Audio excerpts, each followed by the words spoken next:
C'est un chantier hors du commun, à 30 mètres de haut. Le clocher de la cathédrale Notre-Dame offre une vue imprenable.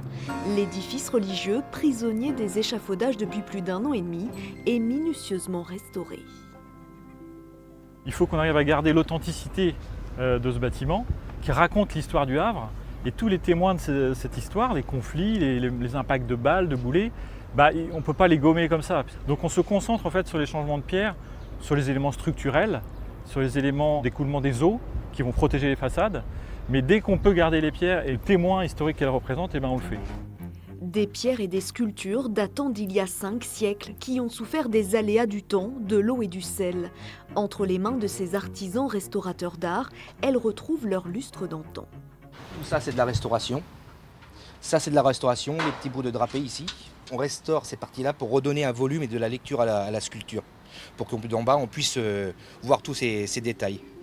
Et après, par la suite, on vient appliquer une patine à la chaux pour uniformiser et rendre la sculpture homogène.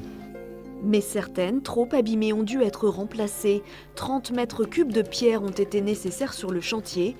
Alexandra a supervisé le travail des sculpteurs. Ici, on a un chapiteau en fait, avec les volutes qu'on ne voit plus, avec la guirlande. Et sur cette base, l'objectif c'était de reconstituer les volumes manquants à la terre glaise. Sur la base de l'empreinte que l'on avait prise, on a réalisé la copie en pierre neuve, en fait, en pierre de Caen, sur la plupart des chapiteaux de cette façade. Une façade qui sera dévoilée au public début septembre.